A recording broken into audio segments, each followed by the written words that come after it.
지금 이 순간 잠깐 멈추세요. 오른손을 가슴 위에 올려놓으세요.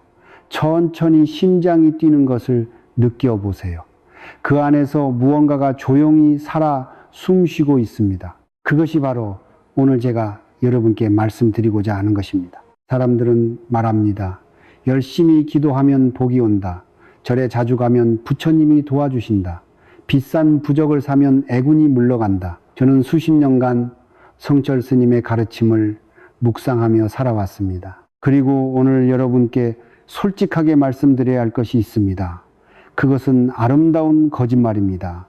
기도의 횟수가 복을 부르는 것이 아닙니다. 절의 숫자가 운명을 바꾸는 것이 아닙니다. 성철 스님께서는 이렇게 말씀하셨습니다. 복은 하늘에서 떨어지는 것이 아니라 그 사람의 마음 그릇에 담기는 것이다. 여러분의 운명은 여러분이 얼마나 간절히 빌었느냐가 아니라 여러분이 평생 어떤 마음을 품고 살아왔느냐에 의해 결정됩니다. 저는 오늘 여러분께 하나의 비밀을 공개하려 합니다. 보살이 평생 눈을 떼지 않고 지켜보는 사람들이 있습니다. 그들이 특별히 부유하거나 특별히 잘생기거나 특별히 높은 자리에 있는 사람들이 아닙니다. 그들은 바로 여러분 곁에 있는 평범한 사람들입니다. 어쩌면 지금 이 영상을 보고 있는 바로 당신일 수도 있습니다. 그 사람들에게는 눈에 보이지 않는 공통점이 하나 있습니다. 저는 그것을 불심의 뼈라고 부릅니다. 불심의 뼈란 무엇인가? 그것은 화려한 종교의식이 아닙니다. 그것은 비싼 불상이나 황금 촛대가 아닙니다. 그것은 평생 살아오면서 아무도 보지 않는 곳에서 조용히 쌓은 마음의 결정체입니다. 뼈가 우리 몸을 지탱하듯 불심의 뼈는 그 사람의 인생 전체를 지탱합니다. 돈이 없어도 무너지지 않고 병이 와도 흔들리지 않고 자식이 힘들어도 끝내 길이 열리는 것. 그것이 바로 불심의 뼈를 가진 사람들의 삶입니다. 지금 이 순간 여러분 중에는 새벽 3시에 눈이 떠지는 분들이 계실 것입니다. 어두운 천장을 바라보며 은행이자를 계산하고 자식 걱정에 가슴이 타들어가고 나이는 들어가는데 통장 잔고는 줄어만 가는 그 고통. 저는 그 마음을 압니다. 그 고통은 당신이 게을렀기 때문이 아닙니다. 당신이 착하지 않았기 때문이 아닙니다. 당신은 평생 성실하게 살아왔습니다. 남에게 손가락질 받을 일 하지 않으려 애써 왔습니다. 그런데 왜 복은 오지 않는 것인가? 왜 기도해도 절해도 매달려도 삶은 나아지지 않는 것인가? 그 이유가 있습니다. 그리고 그 이유는 생각보다 훨씬 가까운 곳에 있습니다. 성철 스님께서는 말씀하셨습니다. 보살은 간절한 자를 찾는 것이 아니라 마음이 맑은 자를 찾는다. 복을 부르는 것은 기도의 크기가 아니라 마음의 결입니다. 그 결이 고운 사람, 그 결이 따뜻한 사람, 그 결이 진실한 사람, 보살은 그런 사람 곁을 평생 떠나지 않습니다. 오늘 저는 여러분께 5가지 사람의 비밀을 말씀드리겠습니다. 관세음 보살이 평생 눈을 떼지 않고 지켜보는 바로 그 5가지 사람. 이 5가지 안에 여러분의 이야기가 담겨 있을 것입니다. 그리고 이 영상이 끝날 때쯤 여러분은 이것을 깨닫게 될 것입니다. 당신이 지금까지 살아온 그 착한 마음이 결코 헛되지 않았다는 것을 끝까지 함께 해주세요. 이 이야기는 당신을 위한 것입니다. 제가 오래전에 한 할머니의 이야기를 들은 적이 있습니다. 경상도의 작은 마을에 살던 그 할머니는 평생 가난하게 사셨습니다. 남편은 일찍 세상을 떠났고 두 아들은 도시로 나갔지만 번듯한 직장도 없이 떠돌았습니다. 할머니 혼자 작은 텃밭을 일구며 하루하루를 버텨나가셨지요. 어느 가을날 할머니는 부엌 한편에서 거미 한 마리를 발견했습니다. 마을 사람들은 집안에 거미가 생기면 불길하다며 당장 잡아 없애라고 했습니다.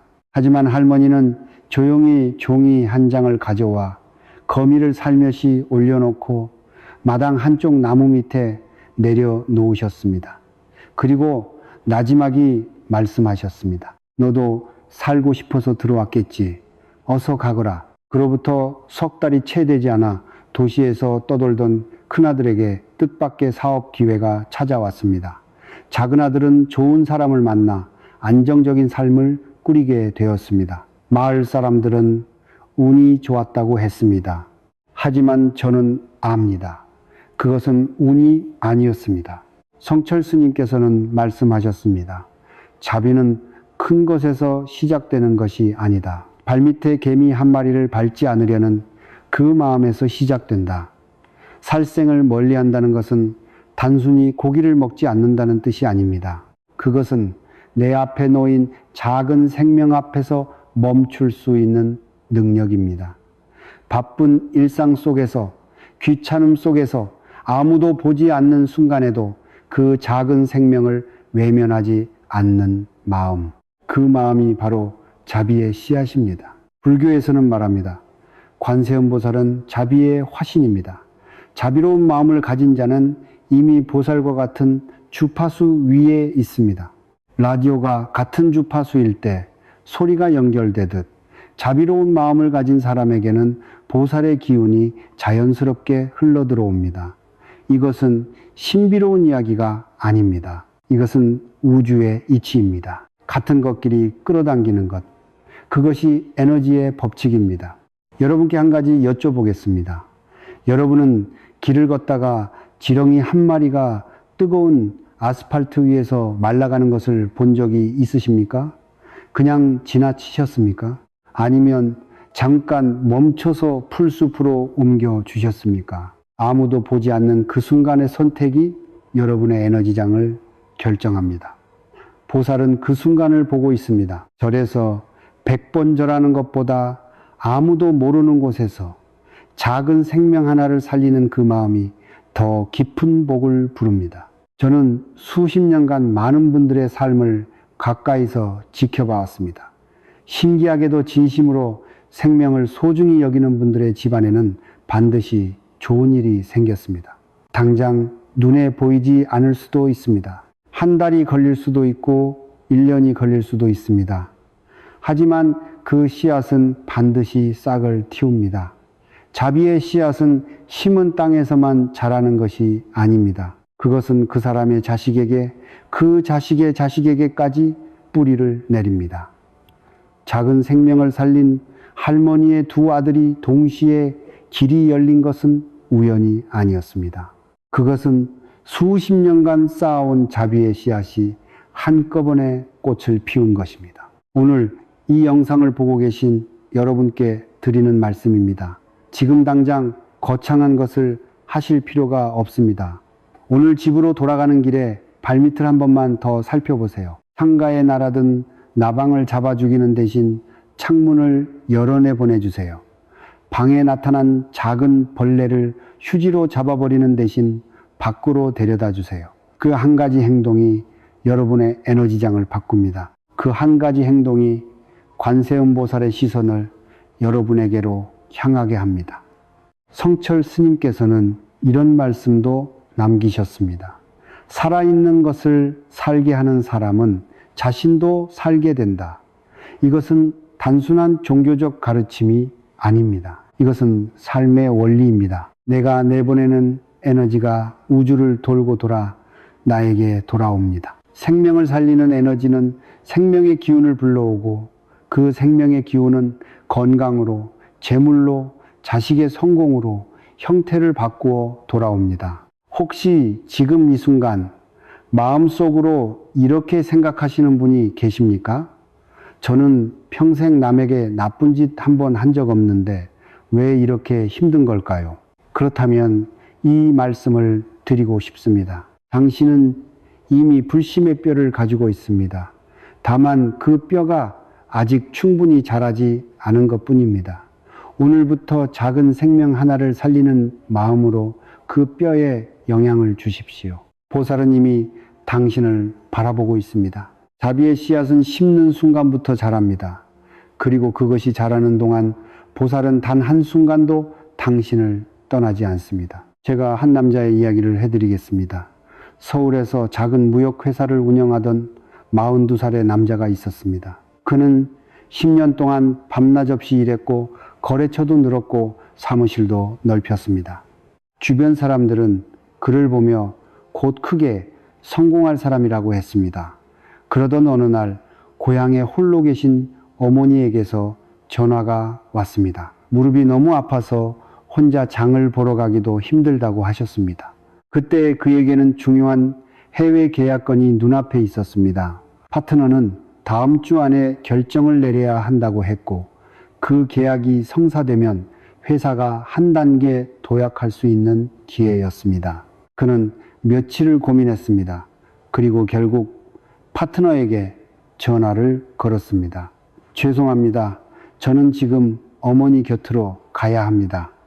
계약은 다른 사람에게 넘어갔습니다. 동료들은 어리석은 선택이라고 했습니다. 하지만 그로부터 정확히 10일 후 그 계약을 가져갔던 회사는 사기에 휘말려 문을 닫았고 그 남자에게는 전혀 예상치 못한 방향에서 훨씬 더 큰 사업의 문이 열렸습니다. 그는 나중에 저에게 이렇게 말했습니다. 어머니 무릎 옆에 앉아 파스를 붙여드리던 그 순간이 제 인생을 바꾼 것 같습니다. 저는 그 말을 듣는 순간 성철 스님의 가르침이 떠올랐습니다. 효는 복의 뿌리다. 뿌리가 깊은 나무는 태풍에도 쓰러지지 않는다. 효도 효라는 글자를 자세히 보십시오. 늙을로 나우자 아래에 자식, 자지자가 바치고 있는 형상입니다. 자식이 부모를 떠받드는 그 모양이 곧 효의 본질입니다. 이것은 단순한 도덕적 의무가 아닙니다. 이것은 에너지의 구조입니다. 부모를 공경하는 사람은 자신의 삶 아래에 단단한 뿌리를 내리는 사람입니다. 그 뿌리가 깊을수록 삶의 나무는 더 높이 자랍니다. 불교에서는 말합니다. 부모님의 은혜는 하늘보다 높고 바다보다 깊다고. 우리가 이 세상에 태어날 수 있었던 것은 부모님이 계셨기 때문입니다. 그 은혜를 기억하는 사람, 그 은혜에 보답하려는 사람에게는 두 가지 기운이 동시에 움직입니다. 하나는 조상신의 기운입니다. 효심이 깊은 자손을 둔 조상은 저 세상에서도 기뻐하며 그 자손의 앞길을 돕습니다. 또 하나는 보살의 기운입니다. 관세음 보살은 자비의 눈으로 세상을 바라보시는데 부모를 진심으로 공경하는 사람에게서 가장 맑고 따뜻한 빛이 난다고 합니다. 그 빛이 보살의 시선을 끌어당깁니다. 여러분께 솔직하게 여쭤보겠습니다. 마지막으로 부모님께 전화를 드린 것이 언제입니까? 마지막으로 부모님의 손을 잡아드린 것이 언제입니까? 마지막으로 부모님 감사합니다.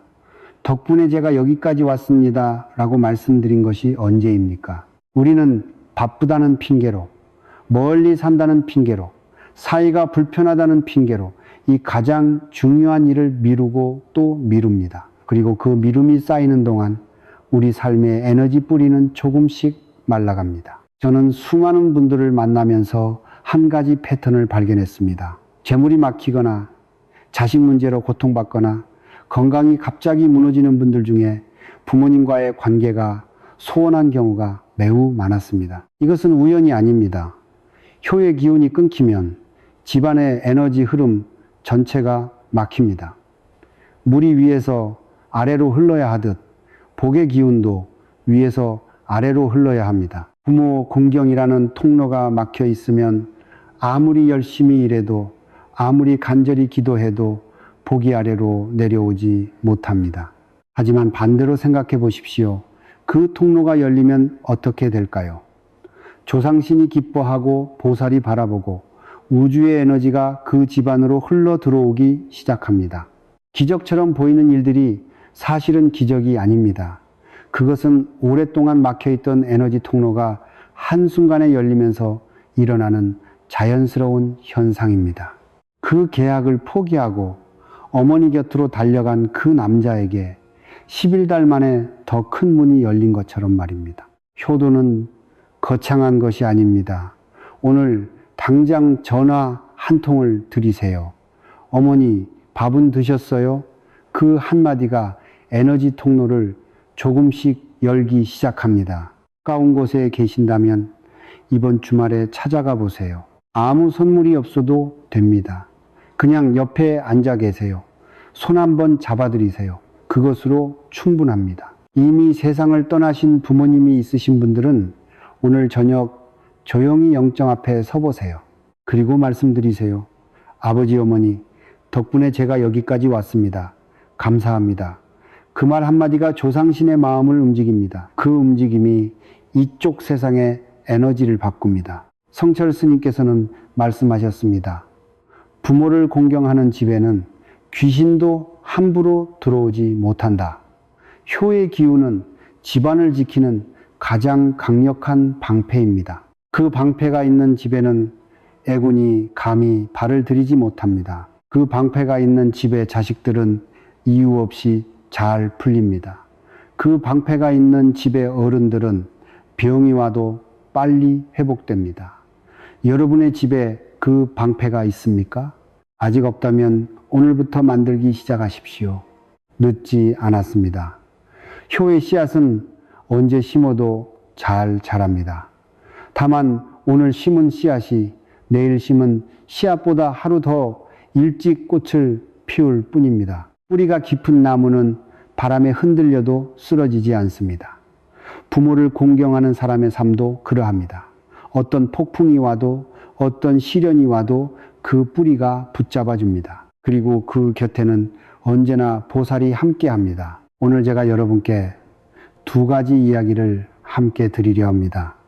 얼핏 보면 서로 다른 이야기 같지만 깊이 들여다보면 이 둘은 하나의 진리에서 나온 두 개의 얼굴입니다. 하나는 손에서 나오는 복이고 하나는 입에서 지켜지는 복입니다.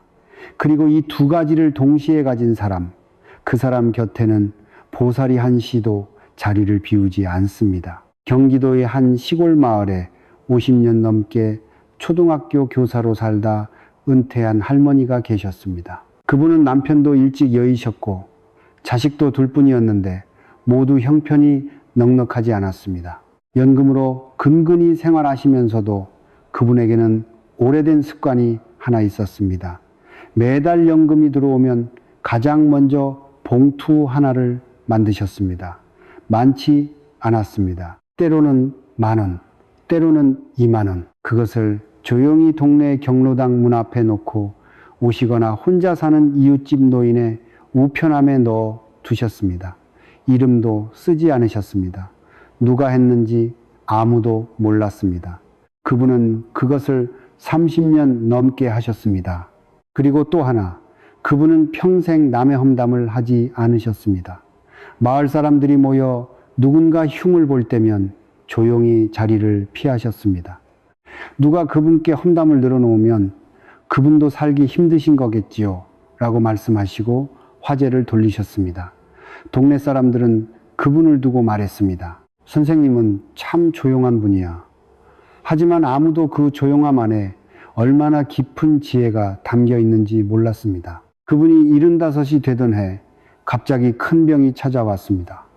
의사는 수술이 필요하다고 했고 비용이 만만치 않았습니다. 형편이 어려운 자식들은 발을 동동 굴렀습니다. 그런데 그때 놀라운 일이 일어났습니다. 먼저 동네 경로당에서 조용히 성금이 모였습니다. 그분이 봉투를 놓고 갔다는 것을 알게 된 경로당 어르신들이 십시일반 모은 것이었습니다. 그 다음에는 오래전 그분께 가르침을 받은 제자들이 소식을 듣고 자발적으로 나타났습니다. 마지막으로는 전혀 예상치 못한 곳에서 지원이 왔습니다. 그분이 수십 년간 이름도 없이 도왔던 이웃집 노인의 아들이 도시에서 사업을 하고 있었는데 어머니에게 그 이야기를 전해 듣고 달려온 것이었습니다. 세 방향에서 동시에 도움이 쏟아졌습니다. 그분은 무사히 수술을 마치셨고 그 후로 건강하게 살고 계십니다. 저는 이 이야기를 전해 들으며 오래 침묵했습니다. 그리고 성철 스님의 말씀이 떠올랐습니다. 오른손이 한 일을 왼손이 모르게 하라. 그것이 진정한 보시다. 보시는 나누는 행위 자체가 아닙니다. 보시는 나눔으로써 자신을 드러내려는 욕심을 내려놓는 것입니다. 사람들은 종종 착각합니다. 많이 나눠야 복이 온다고. 하지만 성철 스님께서는 말씀하셨습니다. 우주는 금액을 보지 않는다고. 우주는 그 마음의 순도를 본다고. 아무도 모르게 베푼 10,000원이 사람들 앞에서 자랑하며 베푼 100,000원보다 복을 더 깊이 부릅니다. 왜냐하면 아무도 모르게 베풀 때 그 에너지는 순수하게 우주로 향하기 때문입니다. 그것이 돌아올 때는 이자를 얹어서 돌아옵니다. 그것도 예상치 못한 방향에서 예상치 못한 형태로 말입니다. 이제 두 번째 이야기를 드리겠습니다. 입에 관한 이야기입니다. 불교에서는 구업, 거옙이라는 말이 있습니다. 입으로 짓는 업보라는 뜻입니다.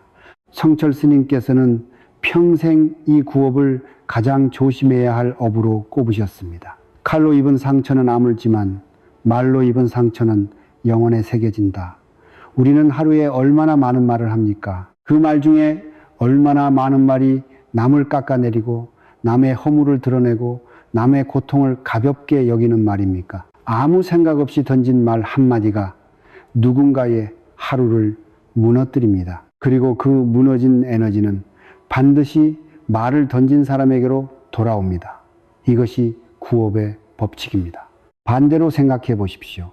입이 무거운 사람, 남의 험담을 하지 않는 사람은 어떤 에너지를 가지고 있을까요? 그 사람의 입에서 나오는 말은 가볍지 않습니다. 그 말에는 무게가 있고 온기가 있고 진심이 담겨 있습니다. 그런 사람이 잘 될 것이다 라고 말하면 실제로 잘 됩니다. 그런 사람이 걱정하지 마라고 말하면 마음이 실제로 편안해집니다. 왜냐하면 그 사람의 언어 에너지가 오염되지 않았기 때문입니다. 맑은 물이 어디에 부어도 그 공간을 정화하듯 맑은 언어를 가진 사람은 어디에 있어도 그 공간의 에너지를 높입니다. 보살은 그런 사람 곁을 좋아합니다. 맑은 에너지가 있는 곳에 보살의 기운도 머물기를 원하기 때문입니다. 지금 이 순간 여러분께 솔직하게 물어보겠습니다. 오늘 하루 여러분의 입에서 나온 말들을 돌이켜 보십시오. 누군가를 흉본 적이 있습니까? 누군가의 실패를 은근히 기뻐한 적이 있습니까? 남편을, 아내를, 자식을, 며느리를, 이웃을 원망하는 말을 내뱉은 적이 있습니까? 이것은 여러분을 판단하는 것이 아닙니다. 우리는 모두 인간이고 살다 보면 그런 말이 나올 때가 있습니다. 하지만 그 말이 습관이 되었을 때 그 습관이 여러분의 복을 조금씩 갉아먹고 있다는 것을 알아야 합니다.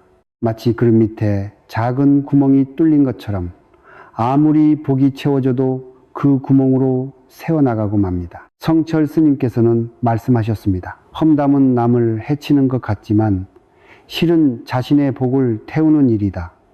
남을 험담하는 순간 그 부정적인 에너지는 먼저 자신의 에너지장을 오염시킵니다. 그리고 그 오염된 에너지장에는 좋은 기운이 들어오지 못합니다. 아무리 좋은 풍수의 집에 살아도 아무리 비싼 부적을 붙여도 입에서 구업이 쌓이면 그 모든 노력이 물거품이 됩니다. 반대로 입이 무거운 사람은 그 자체로 이미 강력한 복의 방패를 두르고 있는 것입니다. 그렇다면 오늘부터 어떻게 하시겠습니까? 거창한 것이 필요하지 않습니다. 딱 한 가지만 해보십시오. 오늘 하루 단 한 사람에 대해서도 험담을 하지 않겠다고 스스로에게 약속하십시오. 누군가의 흉이 입가에 맴돌 때 그 말을 삼키고 대신 이렇게 생각하십시오. 그분도 힘든 사정이 있겠지. 그 한 번의 삼킴이 여러분의 구업을 줄이고 그 줄어든 구업이 복의 그릇을 조금 더 크게 만듭니다. 남모르게 베푸는 손과 험담하지 않는 입은 복의 쌍둥이 방패입니다. 한쪽은 복을 불러들이고 한쪽은 복이 새어나가는 것을 막습니다. 이 두 방패를 동시에 가진 사람의 삶에서는 복이 쌓일 수밖에 없습니다. 조용히 그러나 반드시, 그리고 보살은 그런 사람의 곁에서 평생 자리를 지킵니다. 아무도 모르게, 그러나 언제나. 이제 5번째 사람의 이야기를 드릴 시간입니다. 저는 이 5번째가 가장 어렵고 동시에 가장 강력하다고 생각합니다. 앞에 4가지는 어느 정도 마음을 먹으면 실천할 수 있습니다. 작은 생명을 살릴 수 있고, 부모님께 전화를 드릴 수 있고, 조용히 봉투를 내려놓을 수 있고, 험담을 삼킬 수 있습니다. 하지만 이 5번째는 다릅니다. 이것은 삶이 무너지는 순간에 모든 것을 잃은 자리에서 눈물이 마를 때까지 울고 난 뒤에도 고개를 들어 감사할 수 있는가를 묻는 것이기 때문입니다. 그것은 인간이 도달할 수 있는 가장 높은 마음의 경지입니다. 성철 스님께서는 그것을 부처의 마음과 가장 가까운 것이라고 하셨습니다. 전라도의 한 농촌 마을에 이르니 넘은 노인이 살고 있었습니다. 젊은 시절 그는 제법 성공한 농부였습니다. 논도 있었고 밭도 있었고 자식 셋을 대학까지 보냈습니다. 하지만 예순이 넘어서부터 일이 꼬이기 시작했습니다. 보증을 잘못 써서 논을 날렸고 큰아들 사업이 망하면서 남은 재산도 정리해야 했습니다. 아내마저 큰 병을 얻어 몇 년간 병원을 드나들었고 치료비로 마지막 남은 것들이 사라졌습니다. 71가 되던 해 그에게 남은 것은 낡은 집 한 채와 작은 텃밭뿐이었습니다. 자식들은 자기 살기도 바빴고 마을 사람들은 그를 볼 때마다 안쓰러운 눈빛을 보냈습니다. 그 눈빛이 때로는 가난보다 더 아팠다고 그는 말했습니다. 그런데 그 노인에게는 이상한 습관이 하나 있었습니다. 매일 아침 해가 뜨면 마당에 나가 동쪽을 향해 섰습니다. 그리고 조용히 중얼거렸습니다. 오늘도 눈을 뜨게 해주셔서 감사합니다. 밥 한 그릇을 먹을 수 있어서 감사합니다. 아직 2다리로 걸을 수 있어서 감사합니다. 마을 사람들은 그것을 보며 수군거렸습니다. 저 영감은 저렇게 힘든데 뭐가 감사하다는 건지. 하지만 그 노인은 개의치 않았습니다. 그는 말했습니다. 원망할 것들을 세기 시작하면 끝이 없어. 그래서 나는 감사할 것들을 세기로 했어. 그로부터 3년이 흘렀습니다. 첫째 해에는 작은 변화들이 생겼습니다. 텃밭에서 나는 채소가 유난히 잘 자랐고 이웃이 가끔 반찬을 가져다 주기 시작했습니다. 둘째 해에는 도시에 있던 막내 아들이 귀농을 결심하고 내려왔습니다. 처음에는 걱정이 앞섰지만 막내는 놀랍도록 빠르게 자리를 잡았습니다. 셋째 해에는 아무도 예상하지 못한 일이 생겼습니다. 그 마을 인근 땅이 개발구역으로 지정되면서 그 노인이 가진 낡은 집과 텃밭의 가치가 몇 배로 뛰었습니다. 망하고 남은 마지막 한 조각 땅이 기적처럼 그 집안을 일으킨 것입니다. 사람들은 운이 좋았다고 했습니다. 하지만 저는 그것이 운이 아니라는 것을 압니다. 그것은 3년 동안 매일 아침 마당에서 쌓아온 감사의 에너지가 우주로부터 응답을 받은 것입니다. 성철 스님께서는 이렇게 말씀하셨습니다. 감사하는 마음은 복을 담는 그릇을 키운다. 원망하는 마음은 그릇에 구멍을 낸다. 이 말씀을 깊이 생각해 보십시오. 복은 하늘에서 일정하게 내립니다. 문제는 그것을 담는 그릇의 크기와 상태입니다. 원망이 가득한 마음은 그릇에 구멍이 뚫린 것과 같습니다. 복이 와도 담기지 않고 새어나갑니다. 반면 감사하는 마음은 그릇을 크게 만들고 구멍을 막습니다. 같은 복이 내려도 감사하는 사람의 그릇에는 훨씬 많이 담깁니다. 여러분께 솔직하게 묻겠습니다. 지금 이 순간 여러분의 마음속에 원망이 있습니까? 저는 그것을 부끄러운 것이라고 생각하지 않습니다. 원망은 인간의 자연스러운 감정입니다. 열심히 살았는데 가난하면 원망스럽습니다. 자식을 위해 모든 것을 바쳤는데 자식이 힘들면 원망스럽습니다. 평생 착하게 살았는데 병이 오면 원망스럽습니다. 하늘이 원망스럽고 팔자가 원망스럽고 때로는 아무 이유 없이 그냥 모든 것이 원망스럽습니다. 그 마음 저는 압니다. 그리고 그 마음을 억지로 지우라고 말씀드리는 것이 아닙니다. 다만 이것 하나만 부탁드립니다. 원망의 목록 옆에 아주 작은 감사의 목록 하나를 만들어 보십시오. 오늘 아침 눈을 떴다는 것, 밥 한 그릇을 먹을 수 있다는 것, 이 영상을 볼 수 있는 눈이 있다는 것, 이 소리를 들을 수 있는 귀가 있다는 것. 너무 작다고 생각하십니까? 아닙니다. 성철 스님께서는 말씀하셨습니다. 가장 작은 감사가 가장 큰 복의 씨앗이다. 우주는 감사의 크기를 보지 않습니다. 감사의 진심을 봅니다. 작은 것에 진심으로 감사할 수 있는 사람이야말로 큰 복을 받을 준비가 된 사람입니다. 역경 속에서도 원망하지 않는 사람, 그 사람의 마음은 어떤 상태일까요? 그 마음은 고요합니다. 폭풍이 치는 바다 위에서도 수면 아래는 고요하듯 삶이 아무리 흔들려도 그 마음의 깊은 곳은 흔들리지 않습니다. 성철 스님께서는 그 고요함을 불심, 보심이라고 하셨습니다. 부처의 마음, 그 마음을 가진 사람에게 보살은 반드시 길을 엽니다. 왜냐하면 보살은 그 고요함 속에서 부처의 씨앗을 보기 때문입니다. 그 씨앗을 가진 사람을 보살은 절대 버려두지 않습니다. 지금 이 영상을 보고 계신 여러분 중에 오랫동안 힘드셨던 분이 계십니까?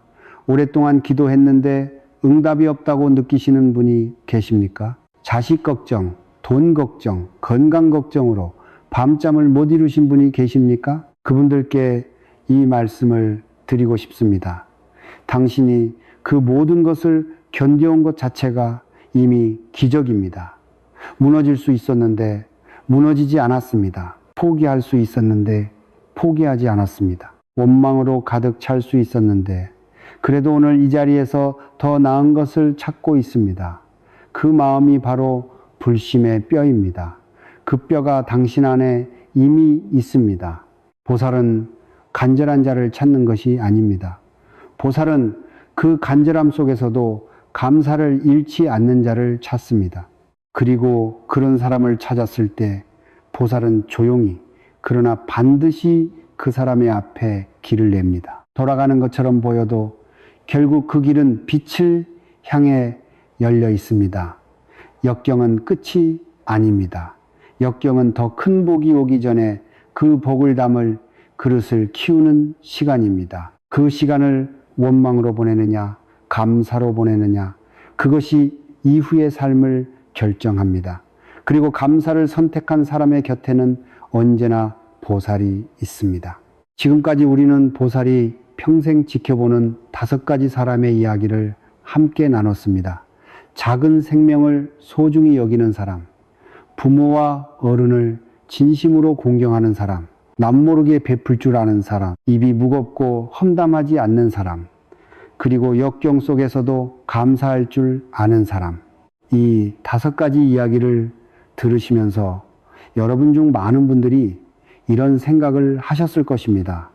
나도 저렇게 살고 싶은데 어디서부터 시작해야 할까? 혹은 나는 이미 그렇게 살아왔는데 왜 아직도 이렇게 힘든 걸까? 오늘 이 마지막 가르침은 바로 그 질문에 대한 답입니다. 성철 스님께서는 말씀하셨습니다. 아는 것과 사는 것은 다르다. 진리는 머리로 이해하는 것이 아니라 몸으로 살아내는 것이다. 불심의 뼈는 단순히 마음속으로 좋은 사람이 되겠다고 결심하는 것만으로는 자라지 않습니다. 그것은 매일의 작은 행동들이 쌓이고 쌓여서 뼈처럼 단단해지는 것입니다. 뼈가 하루아침에 자라지 않듯 불심의 뼈도 시간이 필요합니다. 하지만 방향이 맞으면 반드시 자랍니다. 오늘 저는 여러분께 성철 스님의 가르침을 바탕으로 한 3가지 일상 수행법을 드리겠습니다. 거창하지 않습니다. 돈이 들지 않습니다. 특별한 도구도 필요하지 않습니다. 오직 여러분의 마음과 몸만 있으면 됩니다. 첫 번째 수행법은 아침 감사절입니다. 매일 아침 해가 뜨는 시간에 혹은 여러분이 눈을 뜨는 그 순간에 자리에서 일어나 동쪽을 향해 3번 절을 하십시오. 절을 하면서 각각 하나씩 감사한 것을 마음속으로 이름 붙이십시오. 첫 번째 절에서는 오늘 하루 눈을 뜨게 해주신 것에 감사하십시오. 두 번째 절에서는 내 곁에 있는 사람들, 가족, 친구, 이웃에게 감사하십시오. 세 번째 절에서는 지금 이 순간 내가 살아 숨 쉬고 있다는 것 자체에 감사하십시오. 이것은 종교적 의식이 아닙니다. 이것은 하루를 시작하는 에너지의 방향을 설정하는 행위입니다. 원망으로 하루를 시작하면 그날 하루 내내 원망의 에너지가 여러분을 둘러쌉니다. 반면 감사로 하루를 시작하면 그날 하루 내내 감사의 에너지가 여러분을 안내합니다. 성철 스님께서는 말씀하셨습니다. 하루의 첫 마음이 그날의 운명을 만든다. 단 3분이면 됩니다. 하지만 그 3분이 하루 전체를 바꿉니다. 그리고 그 하루가 모이면 한 달이 되고 한 달이 모이면 1년이 되고 1년이 모이면 운명이 됩니다. 두 번째 수행법은 침묵의 보시입니다. 매주 한 번 아무도 모르게 작은 선행을 하십시오. 금액이나 크기는 중요하지 않습니다. 편의점에서 거스름 돈을 모아 기부함에 넣는 것도 좋습니다. 혼자 사는 이웃집 문 앞에 과일 한 봉지를 소리 없이 놓고 오는 것도 좋습니다. 길에서 무거운 짐을 드는 노인을 도와드리는 것도 좋습니다. 단, 반드시 지켜야 할 한 가지 규칙이 있습니다. 그것을 누구에게도 말하지 마십시오. 가족에게도, 친구에게도, SNS에도 말하지 마십시오. 그 침묵이 핵심입니다. 왜냐하면 말하는 순간 그 보시의 에너지는 칭찬을 받는 것으로 정산이 끝나버리기 때문입니다. 말하지 않으면 그 에너지는 우주로 고스란히 올라갑니다. 그리고 우주는 반드시 그것을 기억합니다. 성철 스님께서는 말씀하셨습니다. 세상이 모르는 선행이 하늘이 아는 복이 된다.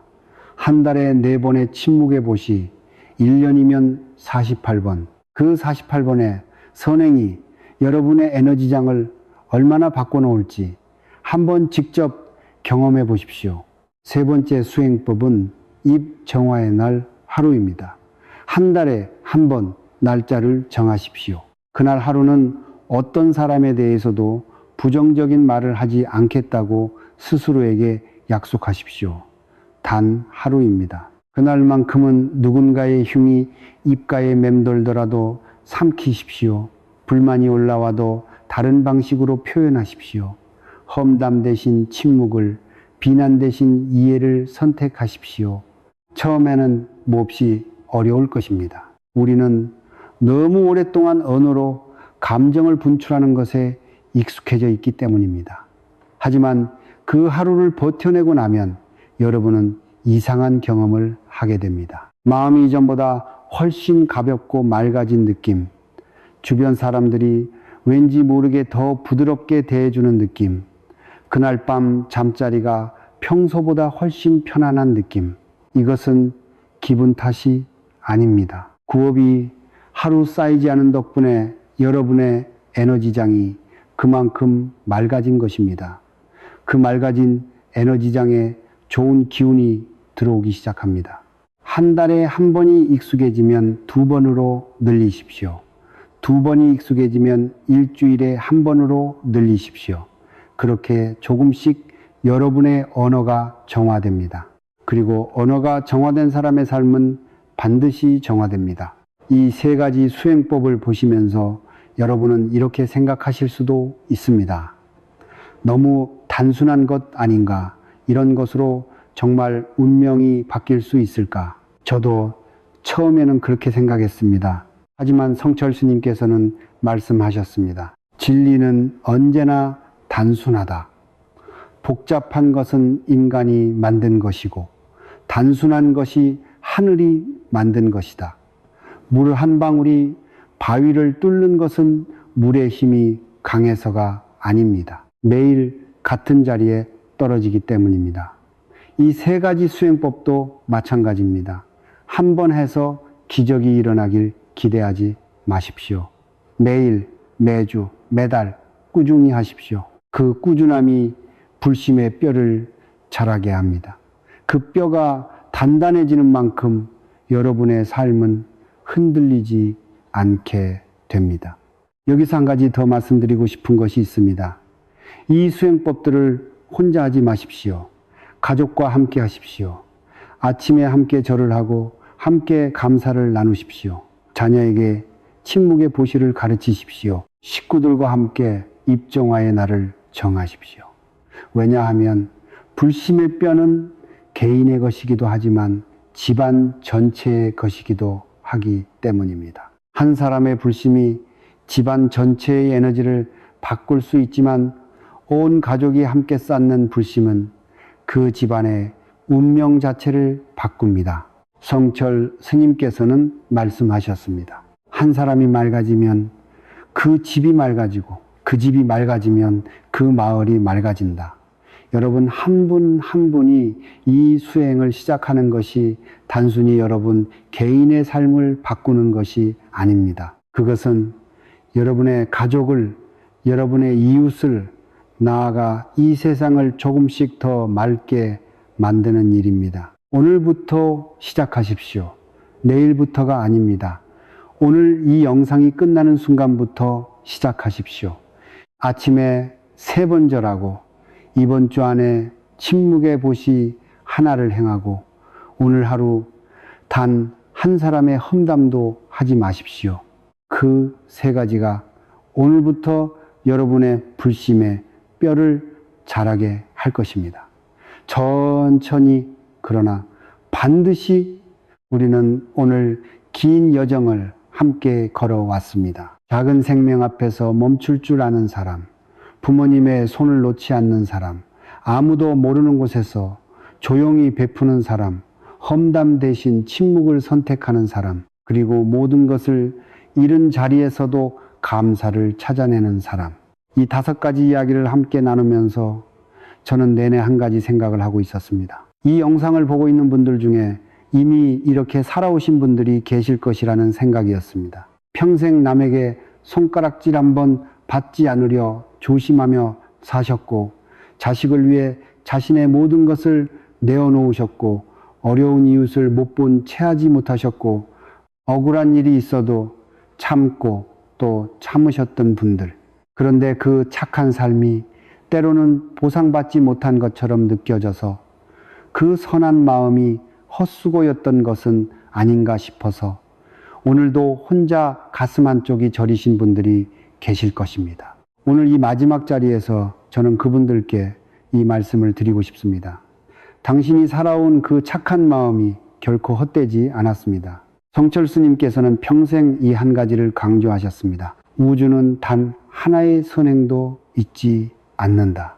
우리 눈에 보상이 보이지 않는다고 해서 그 선행이 사라진 것이 아닙니다. 그것은 보이지 않는 곳에서 조용히 쌓이고 있습니다. 마치 땅속 깊이 자라는 뿌리처럼 땅 위에서는 아무것도 보이지 않아도 땅 아래에서는 뿌리가 끊임없이 뻗어나가고 있습니다. 그리고 때가 되면 그 뿌리 위로 반드시 꽃이 핍니다. 당신의 선한 삶은 지금 이 순간에도 뿌리를 뻗고 있습니다. 그 꽃이 아직 피지 않았다면 그것은 뿌리가 아직 더 깊이 자라고 있기 때문입니다. 저는 오늘 이 자리에서 여러분께 한 가지 부탁을 드리고 싶습니다. 지금 이 순간 눈을 감아 보십시오. 그리고 지난 세월 동안 여러분이 아무도 모르게 행했던 선한 일들을 하나씩 떠올려 보십시오. 누군가를 도왔던 기억, 참았던 기억, 베풀었던 기억, 용서했던 기억, 그것들이 하나씩 떠오를 때마다 이렇게 말씀하십시오. 그 마음이 헛되지 않았구나. 그 마음이 지금의 나를 여기까지 데려다 놓았구나. 그 기억들이 바로 여러분의 불심의 뼈입니다. 그 뼈가 이미 여러분 안에 있습니다. 여러분은 이미 보살이 지켜보는 사람입니다. 성철 스님께서는 열반에 드시기 전 마지막으로 이런 말씀을 남기셨습니다. 산은 산이요 물은 물이로다. 이 말씀은 단순해 보이지만 그 안에 깊은 진리가 담겨 있습니다. 세상의 모든 것은 있는 그대로입니다. 복은 복이고 선행은 선행이고 마음은 마음입니다. 우리가 억지로 만들어내는 것이 아니라 있는 그대로를 바라보고 있는, 그대로를 받아들이고 있는 그대로를 살아낼 때 비로소 진정한 복이 흘러들어옵니다. 여러분이 지금까지 살아온 그 있는 그대로의 삶 속에 이미 복의 씨앗이 심겨 있습니다. 그것을 믿으십시오. 오늘 이 영상을 끝까지 보신 여러분께 드리는 축원입니다. 부디 여러분의 가정에 밝은 빛이 가득하기를 바랍니다. 오랫동안 닫혀있던 재물의 문이 이제 조용히 열리기를 바랍니다. 걱정하셨던 자녀들이 스스로 길을 찾아 든든하게 자리 잡기를 바랍니다. 오랫동안 아프셨던 분들은 몸과 마음이 함께 회복되기를 바랍니다. 밤마다 잠 못 이루게 했던 걱정들이 하나씩 풀려나가기를 바랍니다. 그리고 무엇보다 여러분 스스로가 자신의 삶을 조금 더 따뜻한 눈으로 바라보실 수 있기를 바랍니다. 당신은 충분히 잘 살아왔습니다. 당신은 충분히 좋은 사람입니다. 그 사실을 오늘 이 자리에서 꼭 기억하고 가시기 바랍니다. 관세음보살의 자비가 여러분 곁에 항상 함께하기를 빕니다. 성불하십시오. 이제 여러분께 한 가지 부탁을 드리겠습니다. 지금 이 댓글창에 여러분의 소원을 적어주십시오. 단 이미 이루어진 것처럼 적어주십시오. 나는 2016년에 건강하고 풍요로운 삶을 살고 있습니다. 우리 아이는 원하는 곳에서 행복하게 일하고 있습니다. 나는 모든 빚을 다 갚고 마음 편히 살고 있습니다.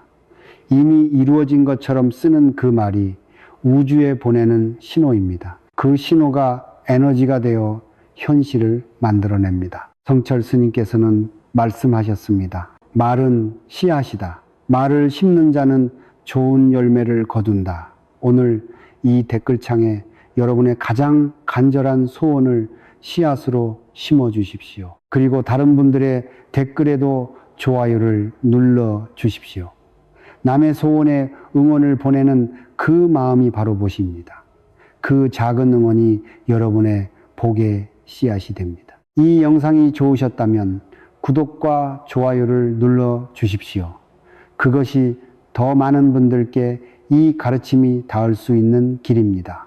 그리고 지금 힘드신 분들, 돈 걱정에 잠 못 이루시는 분들, 자식 걱정으로 가슴 아파하시는 분들께 이 영상을 나눠주십시오. 여러분의 나눔이 그분들에게는 한 줄기 빛이 될 수 있습니다. 그 빛을 전하는 것 또한 침묵의 보시입니다. 마지막으로 이 말씀을 드리며 오늘의 여정을 마치겠습니다. 보살은 멀리 있지 않습니다.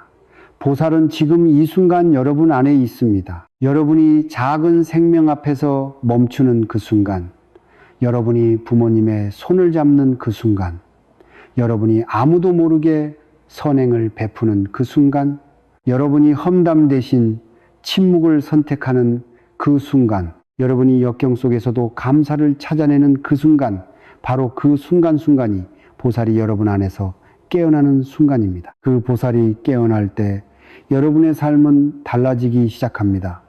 천천히, 그러나 분명하게, 조용히, 그러나 반드시 당신이 살아온 그 착한 마음이 헛되지 않았습니다. 그 마음이 지금 이 순간에도 여러분을 지키고 있습니다.